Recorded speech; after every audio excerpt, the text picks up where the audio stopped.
Assalamualaikum warahmatullahi wabarakatuh. Selamat pagi, salam sejahtera untuk kita semua. Bertemu dengan saya lagi, Muji Santosa. Kita bahas mengenai harga di pengadaan. Silakan disampaikan pertanyaan. Oke Pak, sebenarnya ini kan pemahaman kami di lapangan masih tidak satu nih, masih simpang siur tentang kewajaran harga untuk keadaan darurat. Gimana sebenarnya penjelasannya? Ya, keadaan darurat, bagaimana kewajaran harganya? Nah, ini versi saya yang perlu saya sampaikan untuk memperkaya pembahasan, untuk sebagai bahan diskusi dan mungkin untuk penerapannya ya. Pertama, kewajaran harga itu adalah berdasarkan rumusan cost plus fee. Bagaimana nih rumusannya? Ya, rumusannya di sana ada harga perolehan, harga pembelian, ditambah biaya, ditambah overhead, ditambah profit, ya, ditambah PPN, itulah harga yang wajar. Contoh, harga masker, harga bahan atau harga perolehan misalkan 25.000, ditambah biaya kirim, biaya pengemasan, pengepakan, atau biaya menjahit dan sebagainya. Nah, ditambah overhead, ditambah profit, ditambah PPN, jadilah harganya 45.000. Nah, itulah namanya harga yang wajar. Pertanyaan berikutnya, ya, keuntungan atau profit bagaimana? Ya, ini tidak disebut dalam suatu aturan batasan keuntungan bagi penyedia. Kalau mencermati berbagai data bisnis atau neraca perusahaan, neraca berbagai penyedia, ya, keuntungan itu sekitar, ya, kalau dirata-ratakan ya 20% sampai 30%. Ya, kalau disebulankan itu artinya kan sekitar 2%.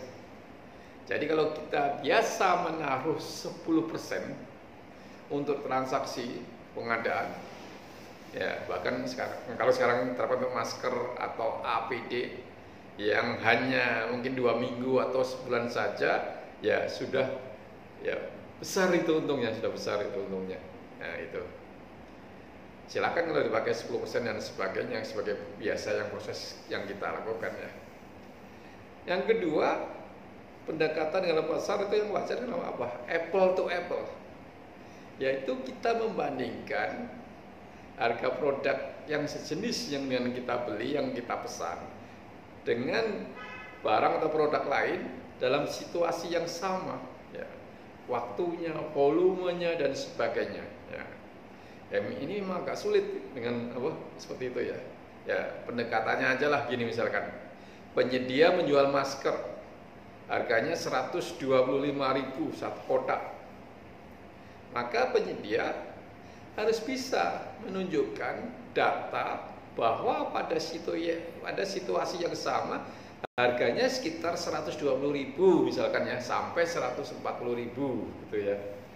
Data ini yang disampaikan penyedia bisa berdasar data yang penyedia punyai sendiri ketika dia berjualan pada pihak lain, atau data yang dimiliki oleh penyedia lain atau yang dipublikasikan oleh penyedia lain.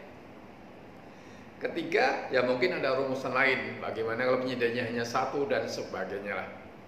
Ya, silakan lah harganya berapa, ya silakan saja, tapi jangan ngambillah kesempatan yang tidak patut ya. Mari banyak berperan. Hidup kita tidak hanya sekedar uang, banyaklah menolong. Kalau ada kesempatan menolong, bisalah menolong.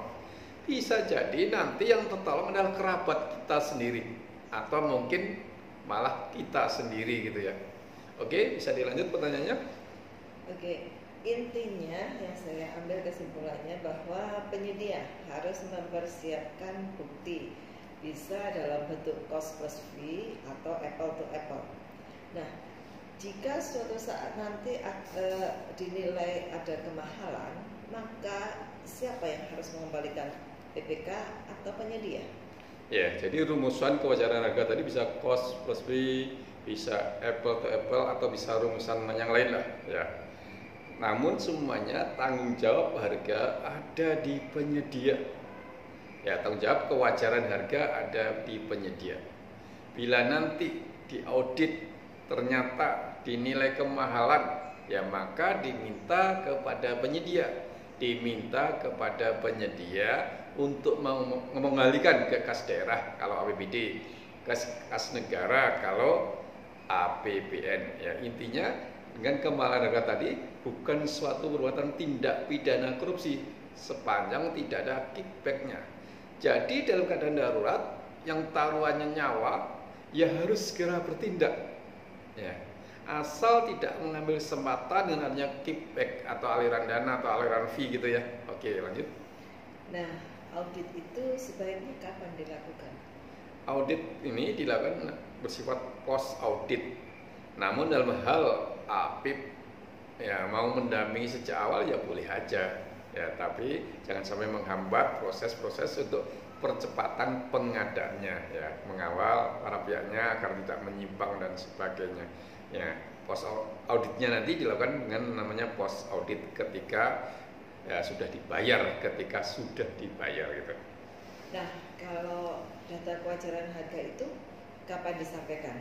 Ya, dengan format seperti itu sebenarnya data kewajaran harga disampaikan kapan? Ketika post audit. Ya. Ketika akan dibayar, ketika sudah kontraknya akan dibayar, boleh nggak? Ya, kalau menurut saya boleh.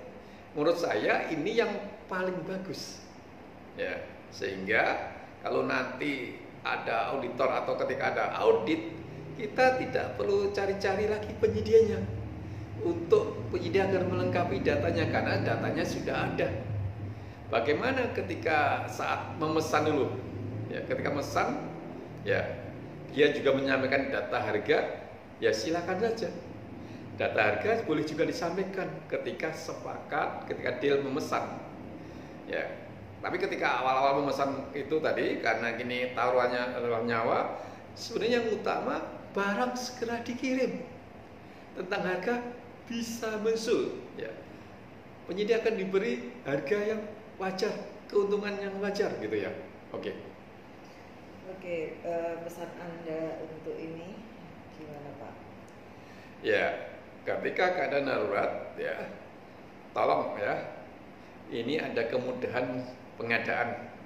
Dengan keadaan seperti ini, dengan kemudahan seperti ini, kita jangan memalsu data, jangan mengatur rekayasa harga, jangan ada intervensi negatif, jangan ada kolusi, jangan mereview. Ingat kita adalah nilai kemanusiaan untuk segera menolong.